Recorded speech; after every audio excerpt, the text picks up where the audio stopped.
پیش کروں اس سے قبل ہم اپنی عادت کے مطابق، دستور کے مطابق سب سے پہلے ادب و احترام کے ساتھ اپنے اور ساری کائنات کے مرکز عقیدت، ہم غریبوں کے غم گسار، فقیروں کے یاور، روحی فدا احمد مجتبی محمد مصطفیٰ صلی اللہ علیہ وسلم کی بارگاہ ناز میں جس انداز سے درود شریف پڑھاؤ میرے ساتھ مل کر پڑھیں۔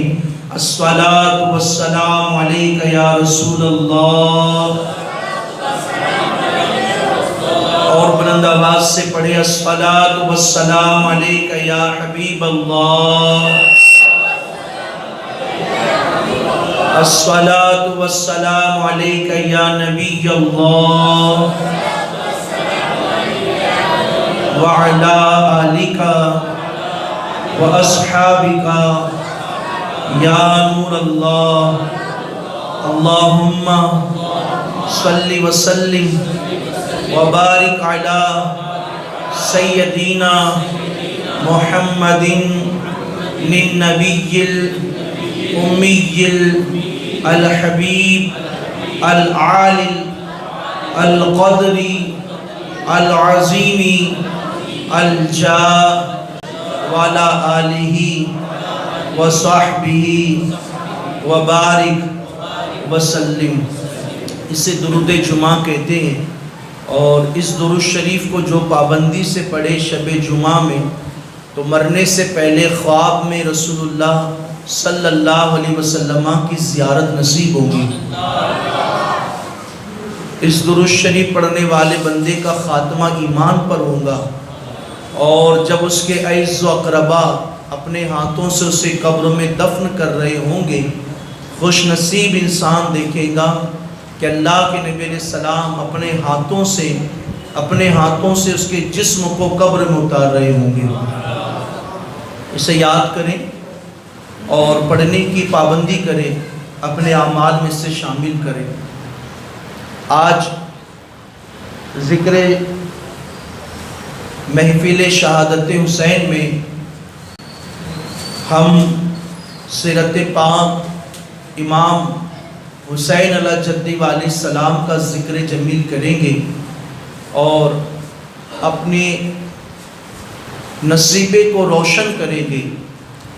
یہ بات بھی حقیقت ہے، اہل بیت کا ذکر مقدر سوار دیتا ہے، اہل بیت کا ذکر بری تقدیر کو بھلی تقدیر میں تبدیل کر دیتا ہے، اہل بیت کا ذکر آنے والی بلیات کو، مصیبتوں کو ٹال دیتا ہے، اہل بیت کا ذکر انسان کو اللہ اکبر اوج ثریا تک پہنچا دیتا ہے۔ اس لیے بلکہ اہل بیت کے ذکر سے من مانتی مراد بندی کی پوری ہوتی ہے۔ اگر بندہ کوئی جائز مراد لیے اہل بیت کی محفل میں بیٹھ جائے تو اللہ اس محفل کے صدقے اس کی جائز مرادوں کو پورا فرما دیتا ہے۔ ان کی محفل میں بیٹھنا بھی سعادت مندی کی بات ہے، ان کا ذکر کرنا بھی سعادت مندی کی بات ہے، اور جو ان کا ذکر زمین پر کرتے ہیں، جو ان کی محفلوں میں آ کر بیٹھتے ہیں، محفلیں سجاتے ہیں، یہ ایسے کریم آقا ہیں کہ یہ کبھی بھی اپنوں سے محبت کرنے والے کو اللہ اکبر کبھی بھی دنیا میں تنہا نہیں چھوڑتے، بلکہ کسی بھی محفل کسی بھی منزل پر تنہا نہیں چھوڑتے، ہر وقت سہارا بنتے ہیں۔ میرے پیارے آقا علیہ السلام کے پیار دیوانوں، آپ آگے کی گفتگو میں سنیں گے کہ انشاءاللہ امام پاک علیہ جدی علیہ السلام کس طرح سے اللہ کے اذن سے لوگوں کے مدد کرتے ہیں اور ان کے حامی و ناصر بن جاتے ہیں۔ میرے پیارے آقا صلی اللہ تعالیٰ علیہ وسلم کے پیار دیوانوں، اللہ اکبر 5 شعبان المعظم کو سن ہجری 4 میں مدینہ طیبہ کے اندر سیدنا امام حسین علیہ جدی علیہ السلام کی ولادت باسعادت ہوتی ہے۔ مورخین نے اس طرح سے ولادت کے واقعات کتابوں کے اندر لکھے گئے، جس میں سے یہ ملتا ہے حضور علیہ السلام کے چچا ہیں جن کا نام حضرت عباس ابن عبد المطلب ہے، ان کی بیوی ان کی اہلیہ محترمہ جن کا نام اللہ اکبر ام الفضل بنت حارث ہے، یہ ایک مرتبہ اللہ کے نبی علیہ السلام کی بارگاہ میں حاضر ہوتی ہیں اور اس کے بعد عرض کرتی آقا میں نے ایک حیرت کن خواب دیکھا گئی جس نے مجھے جھنجھوڑ دیا گئی، آقا میں نے بہت زیادہ دردناک خواب دیکھا گئی۔ اللہ کے نبی علیہ السلام نے فرمایا میری چچی اپنا خواب بیان کرو کیا دیکھا گئی؟ ام الفضل کہتی ہیں میری زبان میں اتنی جرأت نہیں ہے کہ میں اس خواب کو آپ کے حضور بیان کروں۔ اللہ اکبر، آقا علیہ السلام نے فرمایا بیان کرو کیا دیکھا گئی؟ ڈرتے ڈرتے سہمے سہمے انہوں نے اپنے خواب کو حضور علیہ السلام کے حضور پیش کیا۔ عرض کرتی آقا میں نے خواب دیکھا کہ آپ کے جسم کا ایک حصہ کاٹ دیا گیا اور آپ کے اس حصے کو میری گود کے اندر دے دیا گیا۔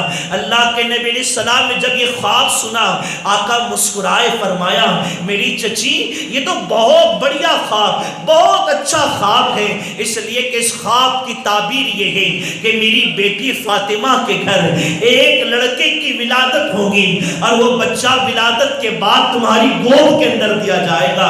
اللہ اکبر، خواب کی تعبیر پوری ہوئی۔ 5 شعبان المعظم کو سن ہجری 4 میں مدینہ طیبہ کے اندر امام حسین علیہ جدی علیہ السلام کی ولادت ہوتی ہے اور سیدنا امام پاک کو ولادت کے بعد سیدہ حضرت ام الفضل کی گود میں دیا جاتا ہے۔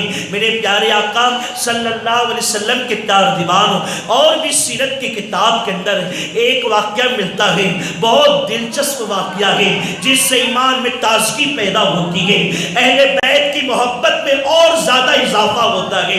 قربان جائیں کون حسین؟ وہ حسین کہ جس کے چرچے آسمانوں پر ہیں، جس کے نغمے فرشتوں کی زبان پر ہیں۔ میرے پیارے آقا علیہ السلام کے پیارے دیوانوں، اللہ اکبر، صبح کا وقت ہے، اللہ کے نبی علیہ السلام نے نماز فجر ادا کی اور اس کے بعد مولائے کائنات سے فرمایا علی چلو چلو تمہارے گھر چلتے ہیں۔ مولائے کائنات علی مرتضیٰ اللہ اکبر آقا کریم صلی اللہ علیہ وسلم کے ساتھ بی بی زہرا پاک کے گھر تشریف لاتے ہیں۔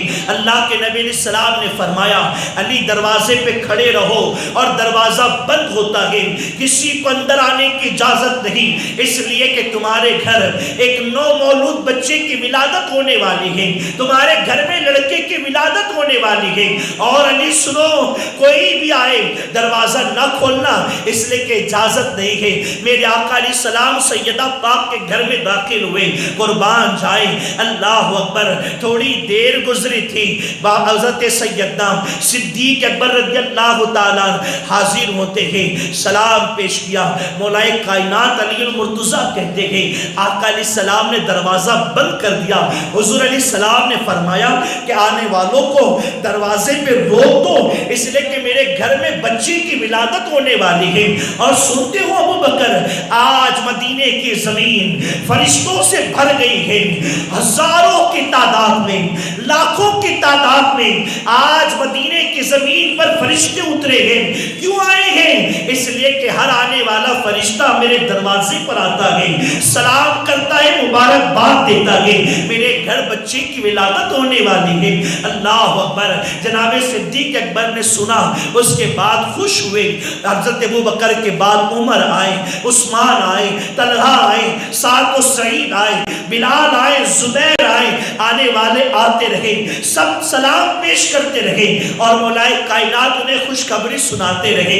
کچھ دیر کے بعد فاطمہ کے دروازے سے پردہ ہٹتا ہے، میرے آقا علیہ السلام اللہ اکبر شاد و فرح، اللہ اللہ خوشی کے عالم میں گھر کے باہر تشریف لاتے ہیں۔ جیسے صحابہ نے حضور کو دیکھا، سلام عرض کیا، عرض کرتے آقا ولادت پر مبارکباد قبول فرمائیں، زہرا پاک کے گھر بچے کی ولادت ہوئی، قبول فرمائیں۔ حضرت ابو بکر عرض کرتے ہیں یا رسول اللہ، مولائے کائنات نے کہا اس وقت مدینے کی زمین پر لاکھوں کی تعداد میں فرشتے نازل ہوئے ہیں، اور اس کی تعداد بھی مولا علی نے بیان کر دی۔ اللہ کے نبی علیہ السلام نے علی کی طرف دیکھا، فرمایا علی تمہیں کیسے علم ہوا کہ آج فرشتے اتنی تعداد میں مدینے میں آئے؟ مولا علی عرض کرتے آقا فرشتے گروہ در گروہ بنا کر، گروپ بنا بنا کر میرے گھر پر نازل ہوتے ہیں، سلام کرتے ہیں اور اپنی تعداد بیان کرتے ہیں۔ میں جان گیا کتنی تعداد میں فرشتے آج مدینے میں نازل ہوئے ہیں۔ اللہ کے نبی علیہ السلام مسکرایا، فرمایا ابو بکر میرے علی نے صحیح کہا، آج مدینے میں فرشتے ہی فرشتے ہیں، اور وہ آئیں اس لیے ہیں کہ زہرا پاک کے گھر بچے کی ولادت ہوئی ہے، اس کی مبارکباد پیش کریں۔ جبرائیل بھی ہیں، میکائیل بھی ہیں، اسرافیل بھی ہیں، حضرت اسرائیل بھی ہیں، اولو العزم فرشتے بھی ہیں جنہوں نے عرش سنبھالے رکھا ہے، وہ بھی آئیں۔ آسمان والے فرشتے آئے ہیں، سب آئے ہیں۔ اے ابو بکر کیا میں تمہیں ایک حیرت انگیز واقعہ نہ بتاؤں، ایک استجاب میں ڈوبا ہوا واقعہ نہ بتاؤں؟ جناب صدیق اکبر عرض کرتے آقا ضرور بتائیں، وہ واقعہ کیا ہے؟ قربان جائیں۔ میرے آقا علیہ السلام فرماتے ہیں ابو بکر آنے والے فرشتوں نے ایک معذور فرشتے کو بھی اٹھا کر لے کر آئے، جس کے نہ پر تھے نہ پیر تھے نہ اس کے ہاتھ تھے، اس کے پر اور پیر اللہ نے اس سے واپس لے لیے، اللہ نے اس پر عتاب کیا۔ اللہ اکبر، عرض کیا آقا اس پر فرشتے پر عتاب کیوں ہوا؟ اللہ کے نبی علیہ السلام فرماتے ہیں میں نے اسی معذور فرشتے سے پوچھا بات کیا ہے؟ سب کے پاس پر ہے، سب اڑتے ہیں، تیرے پاس پر کیوں نہیں ہے؟ عرض کی یا رسول اللہ میں ملائکہ مقربین میں سے ہوں، فرشتوں میں اس جماعت میں سے ہوں جو اللہ کے نزدیک بڑی مقرب ہے۔ آقا ایک مرتبہ میں آسمان کی سیر کر رہا تھا، آسمان کا دروازہ کھلا ہوا تھا، میری نگاہ زمین پر پڑی تو میں نے کیا دیکھا؟ ایک بندہ خدا ہے جس کے نہ ہاتھ ہے نہ پیر ہے، جسم کا لوتھڑا ہے، اور وہ اپنے وجود کو اپنے جسم کو زمین سے گھسیٹ رہا ہے۔ اللہ اکبر، اس فرشتے نے کہا میری زبان سے یہ جملے نکلے، نہ اس کے پاس پر ہے نہ اس کے پاس نہ ہاتھ ہے نہ پیر ہے، اسے زندگی سے کیا سروکار ہے، اس کا مر جانا ہی بہتر ہے۔ میرے یہ جملے اللہ کو ناگوار گزرے، قدرت نے مجھ پر اطاعت کیا، میرے بھی بال اوپر لے لیے گئے اور ایک جزیرے کے اندر مجھے ڈال دیا گیا۔ ہزاروں سال سے میں اس جزیرے کے اندر توبہ استغفار کر رہا ہوں، اللہ میرے اس جملوں کو معاف کر دے، مجھے پھر بالوں پر عطا کر دے۔ آقا ہزاروں سال سے توبہ ہو رہی ہے، لیکن جب یہ فرشتے امام پاک کی، امام حسین کی ولادت پر مبارکباد دینے کے لیے زمین پر آ رہے تھے، انہوں نے مجھے دیکھ لیا اور پہچان لیا۔ میں نے ان سے کہا مجھے بھی لے چلو جہاں جاتے ہو۔ فرشتوں نے اٹھا کر اس معذور فرشتے کو زہرا پاک کے گھر لے کر آ گئے۔ گلزار شہداء کتاب میں یہ روایت موجود ہے۔ آقا علیہ السلام فرماتے ابو بکر اس نے فریاد کی آقا میرے لیے دعا کر دے کہ اللہ میری اس غلطی کو معاف کرے۔ اللہ کے نبی علیہ السلام فرماتے میں نے اپنے ہاتھ اٹھائے اور دعا کہ اللہ آج خوشی کا وقت ہے، میری بیٹی کے گھر بیٹا آیا ہے، اللہ اسے معاف کر دے اور اسے بالوں پر عطا کر دے۔ ابھی ہاتھ چہرے پر بھی نہ آئے تھے، جبرائیل نے عرض کیا آقا اللہ نے آپ کی دعا کو قبول کیا اور اس کو معاف کر دیا، اس فرشتے کو معاف کر دیا۔ لیکن آقا اس کے بالوں پر اسے یوں ہی عطا نہ ہوں گے۔ گلزار شہداء میں لکھتے ہیں کہ اب بالوں پر اس فرشتے کو کیسے ملیں گے؟ کہا جس چادر میں حسین کے جسم کو لپٹا گیا ہے وہ لپٹی ہوئی چادر اس معذور فرشتے کے جسم پہ ڈال دے، اللہ اسے بالوں پر عطا کر دے گا۔ اور وہ چادر ڈالی گئی اور فرشتے کو بالوں پر ملے۔ توجہ فرمائیں، ولادت حسین ایسی سعادت اور ایسی برکت کی گھڑی تھی کہ توبہ استغفار بھی قبول ہوئے اور اللہ تبارک و تعالیٰ نے اس فرشتے کو معاف بھی کر دیا۔ بہت واقعات اس وقت میرے ذہن کے اندر گردش کر رہے گئے، لیکن اختصار کے ساتھ میں آپ کے سامنے عرض کروں، امام حسین علیہ جدی علیہ السلام کا نام حضرت ہارون علیہ السلام کے چھوٹے بیٹے جن کا نام شبیر تھا، انہی کے نام پر امام حسین کا نام حسین رکھا گیا۔ یہ سریانی زبان میں شبر و شبیر، تو ان کا عربی ترجمہ بنتا ہے حسن و حسین۔ اللہ تبارک و تعالیٰ نے ان ناموں کو چھپائے رکھا۔ دور جہالت میں بھی کسی نے بھی اپنے گھر میں یہ نام نہیں رکھے۔ اللہ اکبر، زمین پر سب سے پہلے زہرا پاک کے بچوں کے یہ نام رکھے گئے، امام حسن اور امام حسین۔ اللہ پیارے آقا صلی اللہ تعالیٰ علیہ وسلم کے پیار دیوانوں، ولادت سے ہی آپ کی شہادت کے چرچے ہونے لگے، آپ کی شہادت کا ذکر ہونے لگا۔ ولادت سے ہی، بلکہ وقت ولادت ہی آپ کی شہادتیں بیان کی جانے لگی۔ میرے پیارے آقا علیہ السلام کے پیار دیوانوں، وہی معذور فرشتہ جسے بالوں پر دیے گئے، وہ آسمان میں پرواز کرنے لگا، اڑنے لگا، اور اس کے بعد جب اڑ کر پھر سیدہ زہرا پاک کے گھر آیا، اب اس کے بعد زار زار رونے لگا۔ اللہ کے نبی علیہ السلام نے فرمایا، اے فرشتے، اب یہ رونے کی وجہ کیا ہے؟ پہلے آیا تھا تب بھی روتا تھا، اس لیے روتا تھا کہ بالوں پر نہیں تھے، اب تجھے بالوں پر مل گئے ہیں، اب کیوں روتا ہے؟ اس معذور فرشتے نے بالوں پر پانے کے بعد عرض کیا، میں اب اس لیے روتا ہوں کہ جس حسین کی چادر کی وجہ سے مجھے بالوں پر ملے ہیں، میں دیکھ رہا ہوں مقام طف جسے کربلا کہتے ہیں، جو نہر فرات کے کنارے پر واقع ہے، آقا اس کربلا کی زمین پر اس تمہارے شہزادے کو 3 دن تک بھوکا اور پیاسا رکھا جائے گا۔ آپ کی امت کے ظالم اور جابر لوگ بڑے ظلم و جفا کے ساتھ تمہارے اس شہزادے کے گلے کو ذبح کر دیں گے، نہر فرات کے قریب اسے شہید کریں گے۔ آقا میں اس لیے روتا ہوں کہ مجھے وہ منظر دکھائی دے رہا ہے۔ میرے پیارے آقا علیہ السلام کے پیار دیوانوں، اللہ کے نبی علیہ السلام اللہ اکبر حیرت میں تھے۔ اللہ کے پیارے حبیب علیہ السلام خود بیان کرتے ہیں، جسے سیدنا امام جعفر صادق نے بیان کیا، ایک مرتبہ بارش کا فرشتہ اللہ کے نبی علیہ السلام کے حضور حاضر ہوتا ہے، عرض کہ یا رسول اللہ صلی اللہ تعالیٰ علیہ وسلم، آپ حسین ابن علی سے محبت کرتے ہیں، اس لیے کہ ننھے شہزادے اس وقت میرے آقا علیہ السلام کی گود میں موجود تھے، اور حسین ابن علی، مولا حسین، بادشاہ حسین اپنی انگلیوں کو اللہ کے نبی علیہ السلام کی داڑھی میں داخل کرتے، کبھی آستین کے اندر انگلیاں ڈالتے، کبھی سینے پہ سوار ہوتے۔ اللہ کے نبی علیہ السلام نے فرمایا، ہاں میں حسین سے محبت کرتا ہوں۔ میرے پیارے آقا علیہ السلام کے پیارے دیوانوں، اللہ اکبر، اس فرشتے نے عرض کیا، آقا یہی حسین ابن علی ہے جسے کربلا کے میدان میں ظلم و جفا کے ساتھ شہید کر دیا جائے گا۔ حضور اگر آپ اجازت دے تو میں اس زمین کی مٹی آپ کے حضور پیش کر دوں۔ اور اس فرشتے نے ہاتھ بڑھایا اور کربلا کی مٹی اللہ کے نبی علیہ السلام کے حضور پیش کر دی۔ اور بھی روایتیں موجود ہیں۔ یہی حضرت عباس ابن عبد المطلب کی بیوی ہیں، ام الفضل بنت حارث رضی اللہ تعالیٰ عنہ، حضور علیہ السلام کے حضور سلام پیش کرنے کے لیے حاضر ہوئی۔ کیا دیکھا؟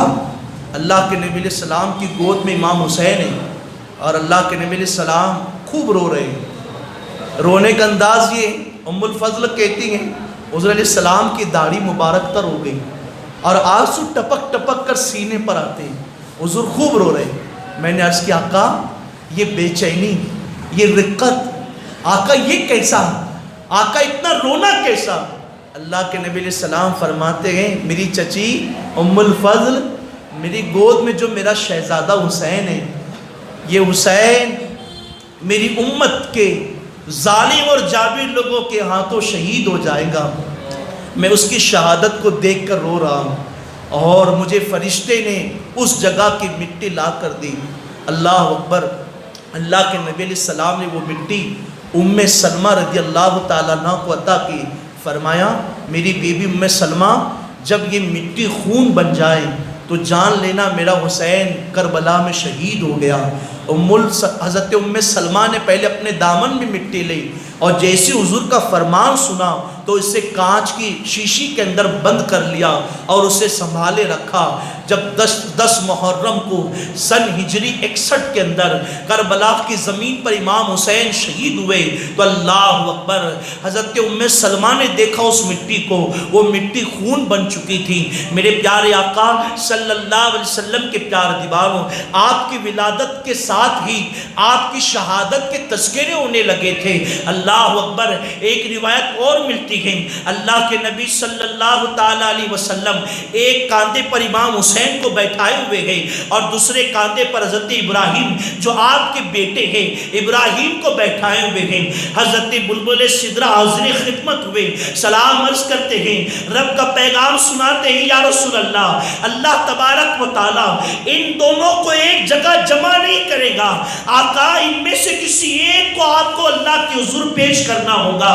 اللہ اکبر، اللہ کے نبی علیہ السلام نے سوچا اگر میں حسین کو دیتا ہوں علی کو بھی ملال ہوگا، میری بیٹی فاطمہ کا دل بھی رنجیدہ ہوگا، اور اگر میں ابراہیم کو دیتا ہوں تو صرف مجھ پر غم ٹوٹے گا۔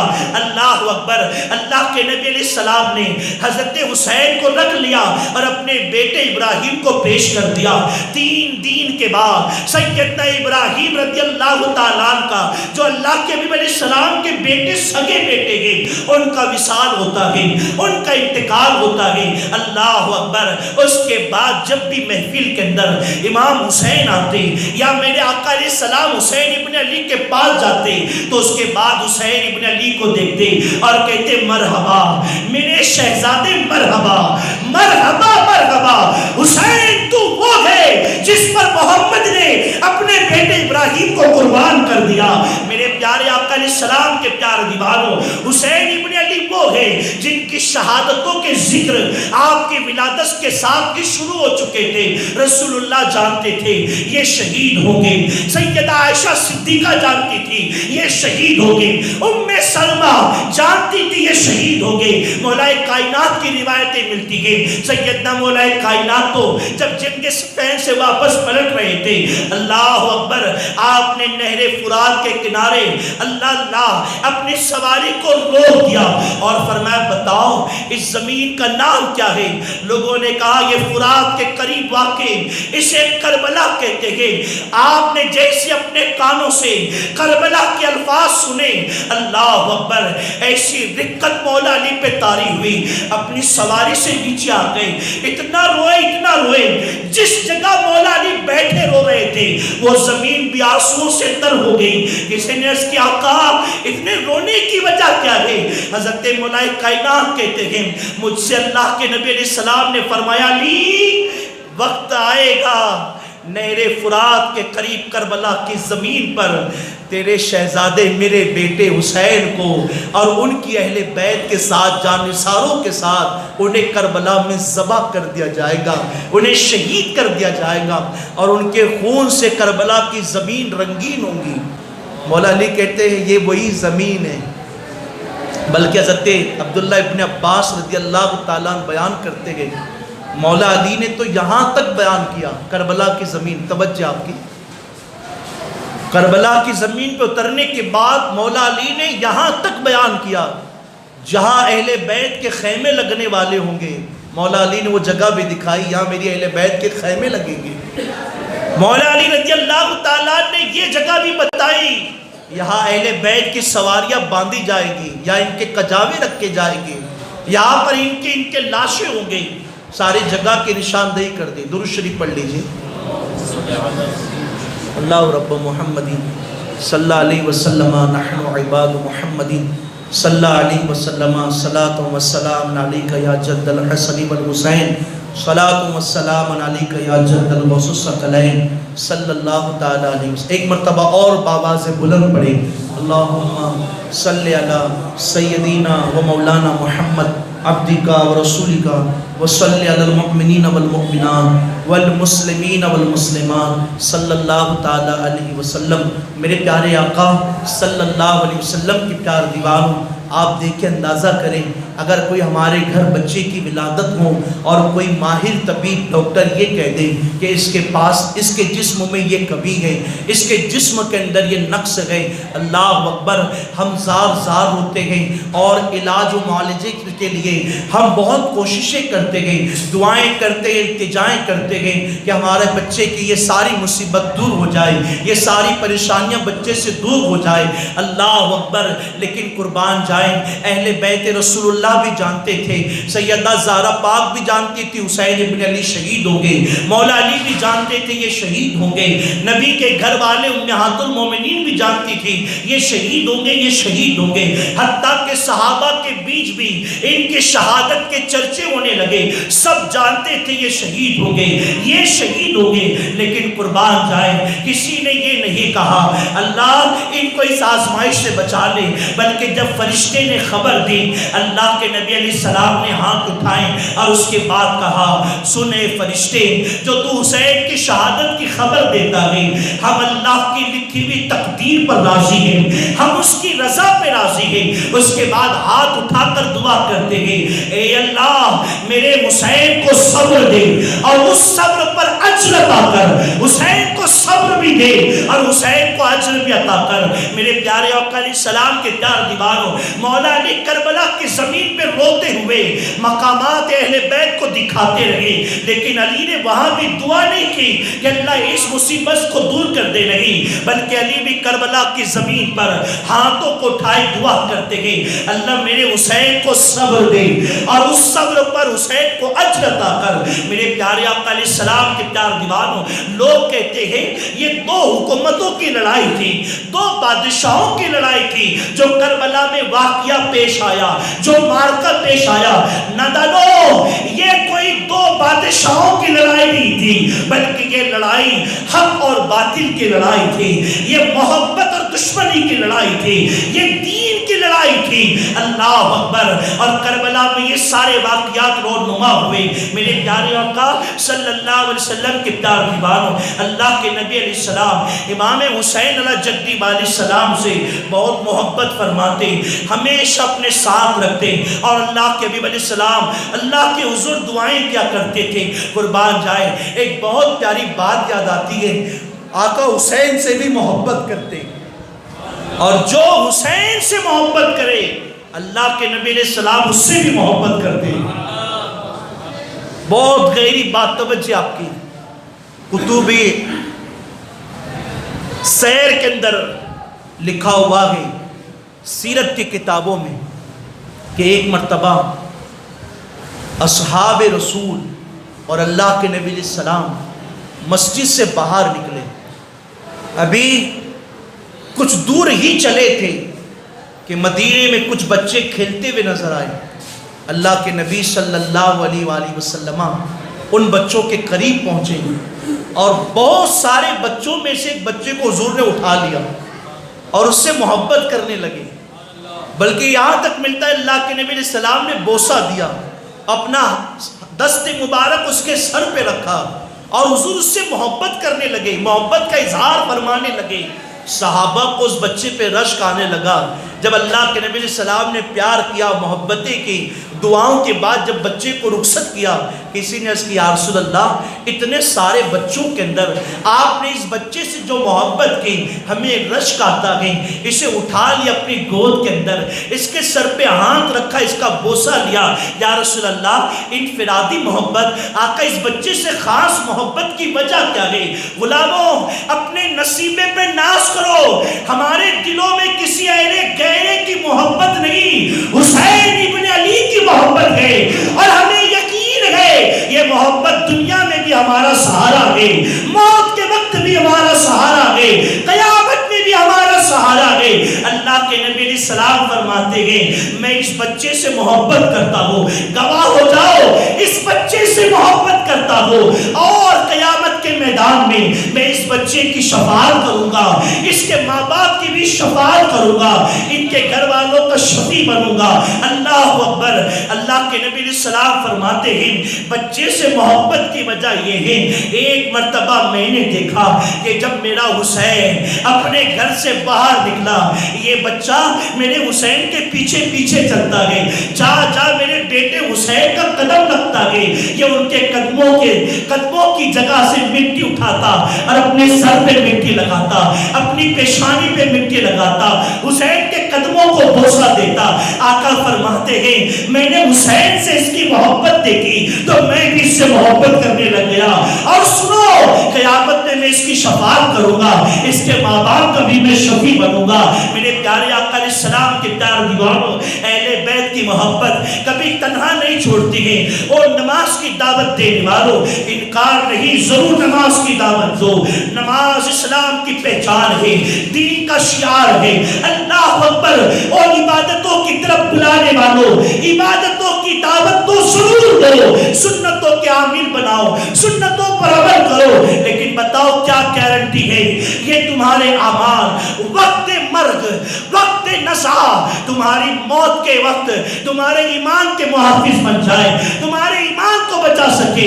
کوئی گارنٹی نہیں دے سکتا۔ منبر رسول پہ بیٹھ کر بڑی ذمہ داری سے عرض کر رہا ہو، اسے دل میں نقش کر لے۔ اللہ اکبر۔ دنیا میں کوئی ایسا نہیں جو مرتے وقت اپنے ایمان کی گارنٹی دے کہ میں اپنے ساتھ ایمان لے کر جاؤں گا، میں قبر میں ایمان لے کر جاؤں گا، لیکن ہاں ایک عمل ایسا ہے کہ اللہ کے نبی علیہ السلام فرماتے ہیں جو میری اہل بیت کی محبت میں مرے گا وہ ایمان پر مرے گا۔ اہل بیت کی محبت پہ جو مرے گا، اللہ کے نبی علیہ السلام کی حدیث وہ ایمان پر مرے گا۔ اور جانتے ہیں آقا علیہ السلام نے یہ بھی بیان فرمایا، اگر کوئی کعبے کے سامنے حالت نماز میں سجدے میں مر جائے، لیکن اگر اس کے دل میں میری اہل بیت کی محبت نہیں، اس کے دل میں میری اولاد سے بغض گئے، تو ایسی زمین پر بھی اللہ اس کے ایمان کو نہ بچائے گا، کفر پہ مرے گا۔ جس کے دل میں آل محمد کا بغض ہو، آل محمد سے نفرت ہو۔ ارے یہ کون لوگ ہیں ذرا دیکھو تو صحیح، اہل بیت کون ہیں؟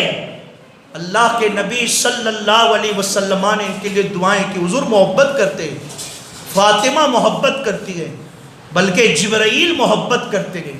جبرائیل تو جبرائیل، اللہ بھی ان سے محبت فرماتا ہے۔ آؤ میں سناؤ ایک واقعہ اور اپنی گفتگو کو مکمل کروں۔ اللہ بھی ان کی دل کا خیال کرتا ہے۔ علامہ نصفی رحمت اللہ تعالی علیہ تحریر فرماتے ہیں، خطبات محرم کے اندر اس واقعے کو نقل کیا گیا، اور انہوں نے ان کے اس واقعے کو علامہ صفوری، عبد الرحمن صفوری نے نزہۃ المجالس میں بھی نقل کیا۔ وہ بیان کرتے ہیں ننھے ننھے شہزادے، ایک امام حسن ایک امام حسین، تختی لی اور اس پر تحریر کیا، اس پر کچھ لکھا۔ دونوں نے جب تختی لکھ لی، اس کے بعد اپنے بابا مولا علی کے پاس آئے، سلام عرض کی، بابا جان ہم نے تختی تحریر کی ہے، تختی پر لکھا ہے، بابا جان بتاؤ دونوں کی تختی میں سب سے عمدہ، سب سے بہتر تحریر کس کی ہے؟ کس کی تختی بہتر ہے؟ مولا علی جو بلا جھجک بے دھڑک بڑے بڑے فیصلے سنا دیتے تھے، اللہ نے علم ایسا دیا تھا، بلا جھجک کوئی تردد نہیں ہوتا تھا، محفل میں بیٹھتے بلکہ بڑے بڑے مسائل امامہ باندھتے باندھتے حل کر دیتے تھے، داڑھی میں کنگھی کرتے کرتے بڑے بڑے مسائل حل کر دیتے تھے۔ جیسی امام حسن امام حسین نے تحریر دکھائی، بابا فیصلہ سناؤ کس نے اچھا لکھا؟ مولا علی نے دیکھا اگر حسن کی تعریف کروں حسین رنجیدہ ہوں گے، حسین کے بارے میں کہوں حسن کا دل دکھے گا۔ کہا میں یہ نہیں چاہتا، کہا میرے شہزادوں اپنی امی کے پاس جاؤ اور ان سے فیصلہ کراؤ کہ کس نے اچھا لکھا۔ دونوں شہزادے پلٹ کر زہرا پاک، سیدہ پاک، خاتون جنت کی بارگاہ میں آئے کہ عرض کرنے لگے امی جان ہم نے تحریر لکھی ہے، ہم نے تختی پر تحریر لکھی گئی، اب ذرا فیصلہ سنا دو کس نے بہتر لکھا گئے۔ زہرا پاک نے دونوں کو دیکھا، تحریر دیکھی اور سوچ لیا اگر کسی کی تعریف کروں، جس کی تعریف کروں دوسرے کا دل دکھے، اس لیے آپ نے کہا نہیں بیٹا میں اس کا فیصلہ نہیں سنا سکتی، جاؤ اپنے نانا جان کی بارگاہ میں جاؤ، وہ تمہیں فیصلہ سنائیں گے۔ اللہ اکبر، دونوں شہزادے حضور علیہ السلام کی بارگاہ میں حاضر ہوئے۔ قربان جائے وہ نبیوں کے امام، وہ تاجدار الانبیاء، وہ تاجدار انبیاء، اللہ اکبر، جن کا فیصلہ یہ ہوتا اگر وہ اشارہ کر دیں تو درخت بھی اشارہ پا لے، چاند بھی اشارہ پا لے، فیصلے ہوتے، زبان کی بات دور ہے، اشاروں سے فیصلے ہو جاتے ہیں، بڑے بڑے فیصلے کرنے والے۔ اللہ کے نبی علیہ السلام نے جب شہزادوں کی تحریر کو دیکھا، میرے آقا علیہ السلام نے سوچا اگر حسن کی تعریف کرو حسین کا دل رنجیدہ ہوگا، حسین کی تعریف کرو حسن ملال میں آئے گا۔ اللہ کے نبی علیہ السلام نے فرمایا تمہاری تحریر کا فیصلہ تو اللہ بیان کرے گا، جبرائیل بیان کریں گے۔ اتنا کہنا تھا، بلبل سدرہ جبرائیل علیہ السلام سدرہ سے مدینے نازل ہو گئے۔ عرض کیا آقا آپ جبرائیل سے کہتے ہو کہ ان کی تحریر کا فیصلہ کرے، حاکم الحاکمین رب العالمین جل وعلا ان کی تحریر کا فیصلہ فرمائے گا۔ اب قربان جائیں، جبرائیل عرض کرتے آقا اللہ تبارک و تعالیٰ نے مجھے ایک سیب دیا گئے، حکم ربی ہے، میں انہیں آسمان کی طرف اچھال دوں، جب یہ زمین پر آئے گا تو جس کی تحریر پر سیب آئے گا اس کی تحریر عمدہ ہے، اس کی تحریر بہتر ہے، اس کی لکھی ہوئی تختی اچھی ہے۔ اللہ اکبر، جبرائیل نے اللہ کے حکم سے سیب کو اچھالا، قدرت الہی، سیب ہوا میں آیا، اس کے دو ٹکڑے ہو گئے، ایک تختی حسن پر ٹکڑا گرا، دوسرا ٹکڑا امام حسین کی تختی پر گرا۔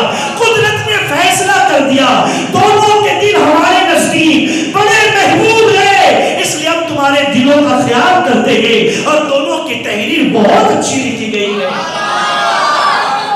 اللہ جن کے دل کا خیال کرے اسے امام حسن امام حسین کہتے ہیں، جن کے دل جو ہی اللہ فرمائے اسے امام حسن۔ میں اگر روایتیں پڑھنے لگوں تو یہ وقت بہت ناکافی ہے۔ کون امام حسن امام حسین کون ہے؟ اللہ کے نبی صلی اللہ علیہ وسلم فرماتے ہیں اگر کسی کو یہ دیکھنا پسند ہو کہ وہ جنتی نوجوانوں کے سردار کو دیکھے تو وہ میرے حسین ابن علی کو دیکھ لے، حسین کو دیکھے، اس لیے کہ الحسن والحسین سید شباب اہل جنہ، آقا نے فرمایا میرا حسن میرا حسین جنتی نوجوانوں کے سردار ہے۔ یہ سردار ہے، جنتی تو جنتی ہے، جنت میں جتنے جائیں گے ان کے سردار ہے، سردار ان کے آقا ہے۔ اللہ اکبر، میرے پیارے آقا صلی اللہ علیہ وسلم کے پیار دیوانوں قربان جائیں، کتنا خیال اللہ کے نبی علیہ السلام نے فرمایا حالت نماز میں ہوتے ہیں۔ اللہ کے نبی علیہ السلام عبادت کا آپ نے سنا گئے، عبادتوں میں ہوتے، اور امام حسین علیہ جدی والی السلام حضور علیہ السلام کی گردن پر اور آپ کی پیٹھ پر آ کر بیٹھ جاتے، جب تک حسین ابن علی پیٹھ سے اترتے نہیں اللہ کے نبی علیہ السلام سجدے سے سر نہیں اٹھاتے، وہ تسبیحات کو بلند کرتے، تسبیح کو بڑھا دیتے، لیکن سجدے سے سر اسی وقت اٹھاتے جب آپ کی پیٹھ سے امام حسین خود بخود اتر جاتے۔ صحابہ بیان کرتے اللہ کے نبی علیہ السلام رکوع کی حالت میں ہوتے یا حالت نماز میں ہوتے تو آپ کے قریب سے امام حسن امام حسین گزر جایا کرتے تھے، اور اللہ کے نبی علیہ السلام عبادتوں میں طول دیتے جب تک وہ کاندھوں پر یا گردن پر ہوتے۔ حالت نماز میں اگر کوئی بچہ سامنے آ جائے تو انسان کی کیفیت بدل جاتی ہے۔ آپ صفوں میں دیکھتے مسجدوں کے اندر حال کیا ہے۔ اب آؤ ذرا عقیدے کی بات کر دو۔ عقیدے کی بات یہ ہے کہ لکھنے والوں نے ظلم اتنا کیا، یہاں تک لکھ دیا اللہ اللہ اللہ اللہ کہتے کہتے کہتے، عبادت عبادت، نماز نماز نماز کہتے کہتے یہاں تک لکھ ڈالا کہ اگر حالت نماز میں نبی کا خیال آئے تو نماز مردود ہو جاتی ہے۔ استغفر اللہ، ہزار بار استغفر اللہ۔ حالت نماز میں رسول اللہ کا خیال گزرے تو معاذ اللہ نماز مردود ہو گئی. نادان، یہ نبی ہے نبی. بلکہ ہم عاشقوں کا حال یہ ہے جب تک حالت نماز میں ادب کے ساتھ قاعدے میں بیٹھ کر نبی اور آل نبی پہ درود نہ پڑے ہماری نماز ہی نہیں ہوتی. اسی لیے نماز میں درود ابراہیمی رکھا گیا ہے. آپ دیکھیں بندہ قیام کرتا ہے، پہلے وضو کیا، پاکی حاصل کی، تمام شرائط واجبات فرائض کے ساتھ مسجد میں آ گیا، ہاتھ اٹھائے، اقامت کے بعد ہاتھ باندھ دیے تکبیر کے بعد.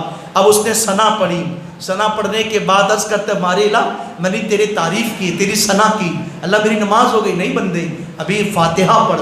بندہ ہاتھ باندھ کر سورہ فاتحہ پڑھتا ہے، مولا قرآن پڑھ لیا، ابھی نہیں، اب ذرا رکوع میں جا. سورت ملانے کے بعد بندہ رکوع میں جاتا ہے، عاجزی کے ساری کے ساتھ کہتا ہے بار الہ میں نے تیری تعریف، تیری تسبیح رکوع میں پڑھی، سبحان ربی العظیم، تجھے عظیم رب کہہ کے پکارا، کیا میری نماز ہو گئی؟ اللہ فرماتا نہیں بندے، ابھی تو سجدے باقی ہے. اب ذرا اپنی ناک کو زمین پہ رکھ، اپنی پیشانی کو زمین پہ رکھ اور سجدے کی حالت میں مجھے رب اعلیٰ کہہ کے پکار. بندہ عاجزی انکساری کے سب سے نچلے مقام پر آ کر اپنی پیشانی کو زمین پہ رکھتا ہے، ناک رگڑتا ہے، کہتا ہے سبحان ربی الاعلیٰ، اللہ تو بہت بڑا ہے، تو ہی بڑا ہے. اللہ اکبر. سجدے سے سر اٹھائے، اللہ میری نماز ہو گئی. رب فرماتا نہیں، ابھی تو نے سجدے کیے، اب ذرا ادب کے ساتھ اپنے ہاتھوں کو رانوں پہ رکھ لے. اب ذرا اس نماز میں جس میں تو نے قیام کیا، رکوع کیا، سجدہ کیا، اب ذرا قاعدے میں آ کر بیٹھ جا، حالت قاعدہ میں اب ذرا میری تحیات بیان کر. اس کے بعد بندہ اس کرتا بارے لا میں نے عبادتوں کا ذکر کر لیا، کیا نماز ہو گئی؟ رب فرماتا نہیں، اب تیری نماز اس وقت مکمل ہوگی جب تو حالت نماز میں ان تمام ارکان کے بعد میرے نبی پہ سلام نہ پیش کرے، میرے نبی کے اہل بیت پہ درود نہ پڑے. بندہ حالت نماز میں کہتا ہے السلام علیکم ایھا النبی، اللہ اکبر، نبی پہ سلام پیش کرتا ہے. میرے پیارے آقا علیہ السلام کے پیار دیوانوں، امام غزالی لکھتے فرماتے ہیں جب بندہ حالت نماز میں بیٹھ کر التحیات میں کہتا ہے اے نبی آپ کے حضور سلام ہو، آپ پر سلام ہو. امام غزالی کہتے ہیں روح محمدی قبر سے اپنے اس غلام کے سلام کا جواب دیتی گئے، آقا وہاں سے جواب دیتے گئے. لیکن قربان جائے ابھی نماز نہیں ہوئی کہ التحیات پڑھ کے سلام پھیرتے نہیں. عاشق کی نماز اس وقت مکمل ہوتی ہے جب وہ قاعدے کی حالت میں بیٹھ کر نبی اور آل نبی پر جب تک درود و سلام نہ پڑے اس کی نماز مکمل نہیں ہوتی. یہ کیا ہے؟ تم کہتے نبی کا خیال نہ آئے اور حالت نماز میں تم التحیات بھی پڑھ، سلام بھی پڑھتے ہو. اچھا صرف نبی پر ہی سلام نہیں، جو بعد میں کہتے یہ سلام پڑھنا شرک ہے، یہ بدعت ہے، یہ گناہ ہے، کہاں سے لے آئے ہو؟ ارے نادان، ہم تو کھڑے ہو کر ادب میں سلام پڑھتے ہیں، لیکن تیری عبادت نماز کو تو دیکھ لے جیسے تو سب سے افضل عبادت کہتا ہے. ہم تو ہاتھ باندھ کر، ہم تو بیٹھ کر بھی پڑھتے ہیں، کھڑے ہو کر بھی پڑھتے ہیں. ارے قدرت عاشقوں سے محبت کرتی ہے، اس لیے نئے انداز ہوتے ہیں. میرے محبوب بندے، اے میرے محبوب کے محبوب بندے، اے میرے نبی کے غلام، تو حالت نماز میں بھی سلام پڑھتا ہے، اب کھڑے ہو کر بھی سلام پڑھتا ہے. تو مسرور ہوتا ہے، تو محبت میں پڑھتا ہے. سن، جو لوگ مسرور ہو کر کھڑے ہو کر پڑھتے ہیں وہ پڑھتے ہیں، اور جو لوگ پڑھنا نہیں چاہتے تو انہیں مجبور کرا کر حالت نماز میں سلام پڑھاؤں گا. پڑھتے ہیں کہ نہیں پڑھتے بتائیں؟ میں کسی کو چڑھانے کے لیے نہیں آیا، اللہ کا واسطہ میرا یہ ذہن ہے بھی نہیں، اس لیے کہ آپ میری گفتگو سنتے گئے. لیکن میں آپ کو عقیدے کی بات بتا دوں یارو، نبی سے محبت اصل ایمان ہے. نبی کے اہل بیت سے محبت کرنا یہ وقت نزا ایمان کی ضمانت گئی. نبی کے اہل بیت سے محبت کرنا یہ تمہیں قبر و قیامت اور حشر کی ساری تکالیف سے یہ محبت نجات دلائے گی. جن لوگوں نے جس بندے نے محبت کی اللہ کے نبی علیہ السلام نے اسے بھر بھر کر عطا کیا، بھر بھر کر عطا کیا. محبت کے صلے صرف قیامت میں نہیں بلکہ محبت کے صلے دنیا میں بھی ملتے ہیں، قبر میں بھی ملیں گے اور قیامت میں بھی ملیں گے. میں اپنی بات کو مکمل کر دوں، آپ کے سامنے عرض کرتا ہوں محبت کے صلے اللہ اکبر، اہل بیت کی محبت کے صلے اللہ اکبر ہر جگہ میسر ہوتے ہیں. اللہ کے نبی علیہ السلام خوب عطا کرتے گئے، خوب عطا کرتے ہیں. اس واقعے کو شیخ ابو البرکات شیخ محی الدین ابن العربی نے اپنی کتاب کے اندر لکھا ہے. میں اس لیے حوالہ پڑھ دے رہا ہوں تاکہ لوگ کئی غلط فہمی کا شکار نہ ہو کہ یہ اہل سنت اپنے واقعات بیان کر دیتے. نہیں، جو سیرت کی کتاب میں واقعات ملتے آپ نے سنا ہے، واقعہ سنانا مقصود نہیں، بس تم کو اہل بیت کی محبت دکھانا مقصود ہے. لکھا گیا کتاب کے اندر، ابن العربی لکھتے گئے ایک سیدہ نبی کے اہل بیت میں سے ایک خاتون اپنی اہل و عیال کے ساتھ شوہر کے انتقال کے بعد وہ سمرقند کے علاقے میں آئی. اس لیے آئی تاکہ جو فاقے کے دین تھے وہ کٹ جائیں، غربت کا دور ختم ہو جائیں.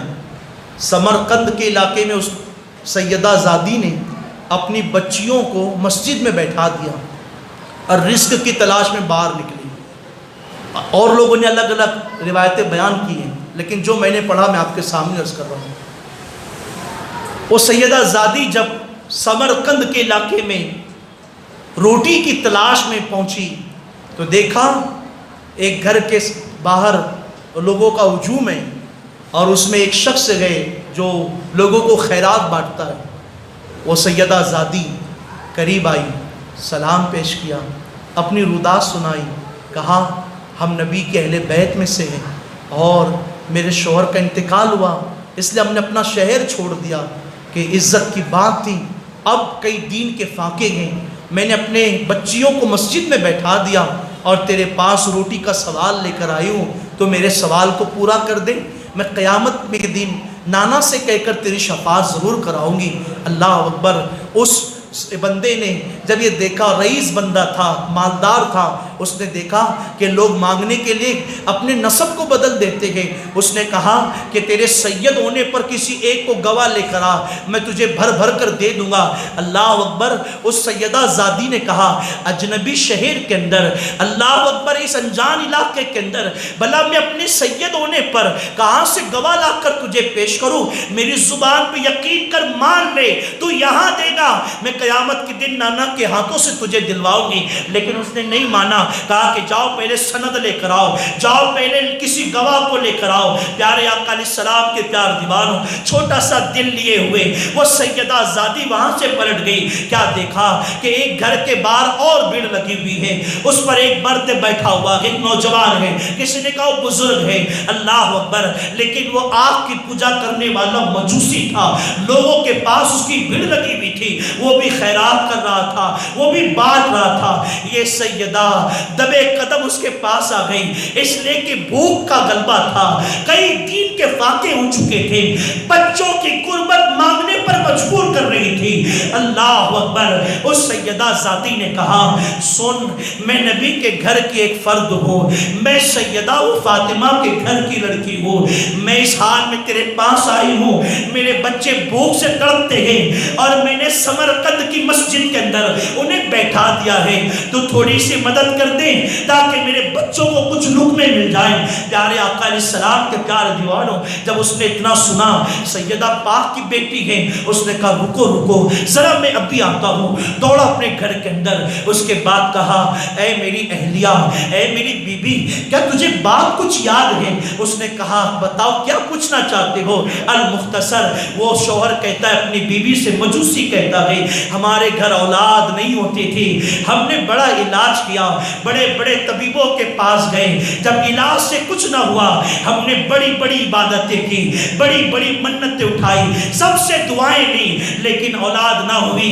کسی نے ہمیں اشارہ کیا، کسی نے بتایا سیدہ زہرا پاک کی اولاد کی نظر مان لیں، اللہ تیرے گھر کے اندر بھی اولاد عطا کرے گا، تجھے گھر کے اندر بھی اولاد پیدا ہوگی۔ آج بھی کربلا کی یہ زندہ واقعات ہیں، آج بھی کربلا کی یہ تاریخ ہے۔ اگر واقعات کربلا بیان ہوتے وقت کوئی بندہ اولاد کی مراد لے لے، اللہ اس کی مراد کو پورا کر دیتا ہے۔ واقعات کربلا بیان ہوتے وقت اگر بندہ دل میں جائز نیت لے کر بیٹھ جائے، اللہ اس کی مراد کو پورا کرتا ہے۔ اس بندے خدا نے کہا کچھ یاد بھی ہے؟ بی بی نے کہا ہاں یاد تو ہے، ان کی وجہ سے، ان نبی کے اولاد کی وجہ سے ہمارے گھر میں اولاد پیدا ہوئی، لیکن تم دہراتے کیوں ہو؟ اللہ اکبر۔ مجوسی نے کہا وہی آسمان کا چمکتا ہوا ستارہ آج تیرے گھر کے دروازے پر کھڑا ہے، فاطمہ کی ایک بیٹی ہمارے گھر آئی ہے۔ اللہ اکبر۔ اتنا سننا تھا، وہ مجوسی عورت اٹھ کھڑے ہوئی اور اس نے اللہ اکبر اس سیدہ زادی کا ویلکم کیا۔ اللہ اللہ، ان کی بچیوں کو مسجد سے اٹھا کر اپنے گھر لائی، ان کے لیے رہائش کا انتظام کیا، گھر کو صاف ستھرا کر کے کمرہ دیا، نیا لباس دیا، کھانا دیا، اور کہا یہ جو کچھ ہے یہ سب کچھ تمہارا ہے، یہ گھر بھی تمہارا، یہ مال بھی تمہارا، یہی رہو، جب تک چاہو یہی رہو، جانے کی اجازت نہ ملے گی۔ اللہ اکبر۔ یہ واقعہ سمرقند میں واقع ہوا، جب اس رات وہ رئیس مسلمان سویا، جب سویا تو اس نے خواب دیکھا قیامت کا دن قائم ہے، اللہ کے نبی علیہ السلام کے ہاتھوں میں لواء الحمد کا جھنڈا ہے، اس جھنڈے کے نیچے اولین آخرین سب جمع ہیں۔ اللہ اکبر۔ وہ بندہ بھی حضور کی بارگاہ میں سلام کے لیے حاضر ہوا، جو رئیس تھا، مالدار تھا۔ اللہ کے نبی علیہ السلام نے اپنا چہرہ اس سے موڑ لیا، پھر اس گھوم کر آقا میں آپ کا امتی ہوں، آپ کا کلمہ پڑھنے والا، آپ کا غلام ہوں، حضور سلام قبول کریں۔ اللہ کے نبی علیہ السلام نے فرمایا تو میرا امتی ہے؟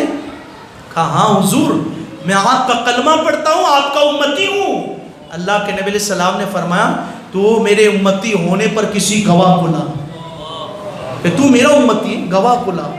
اس نے عرض کیا کہا یہ قیامت کا میدان، نفس نفسی کا عالم، باپ بھاگتا ہے، ماں جان چھڑاتی ہے، بھلا اس عالم میں اپنے مسلمان ہونے پر گواہ کہاں سے لاؤ؟ آقا فرماتے پھر میرے دروازے پہ میری بیٹی آئی تھی، میری فاطمہ کی بیٹی آئی تھی، اس نے بھی تو تجھ سے فریاد کی تھی، تو نے بھی تو اس سے دلیل مانگا، گواہ طلب کیا۔ اللہ اکبر۔ فرماتے اللہ کے نبی علیہ السلام جب تک تو گواہ نہیں لائے گا میں تیرے مسلمان ہونے کی گواہی قبول نہ کروں گا۔ اللہ اکبر۔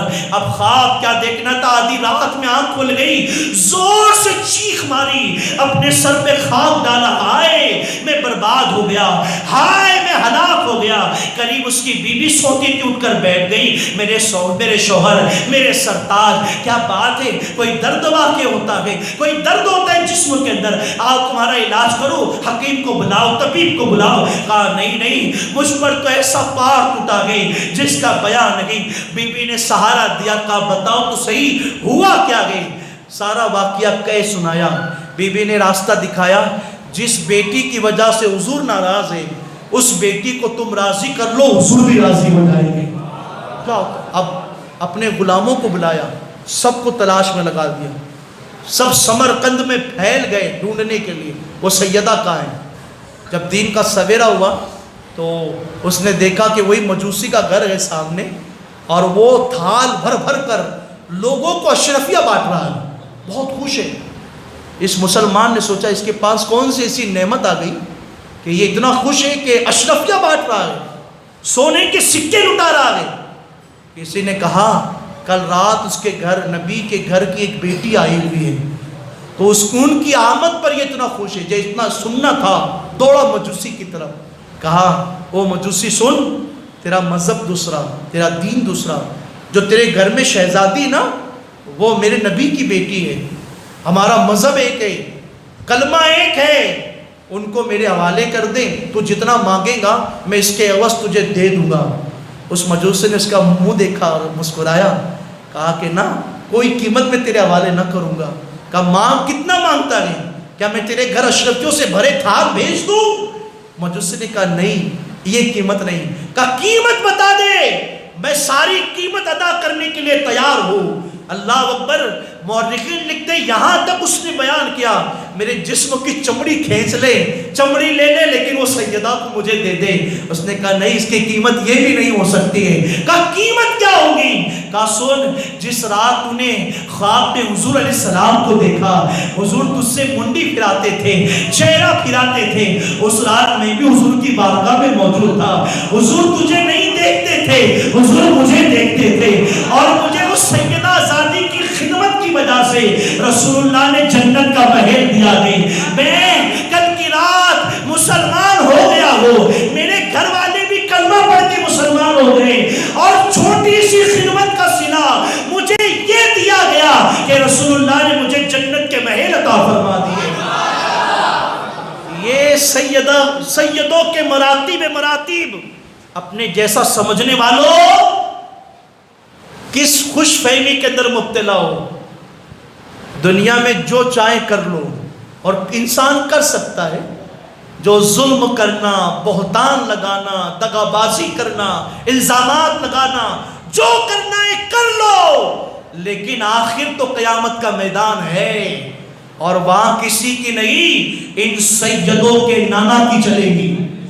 ہاں، اللہ نہ کرے، ہزار بات نہ کرے، اگر کسی سید نے ہاتھ پکڑ لیا اور نانا کے حضور کہہ دیا آقا یہ تھا جس نے بڑا ستایا تھا مجھے زمین پر، مجھے یہ گالی دیتا تھا، بتاؤ اللہ کے لیے بتاؤ قیامت میں کون ہوگا جو ہمارا مددگار بن جائے؟ جب رسول چہرہ پھیر لے تو پھر اللہ کی مخلوق میں کون ہے جو ہمارے طرف چہرہ کرے؟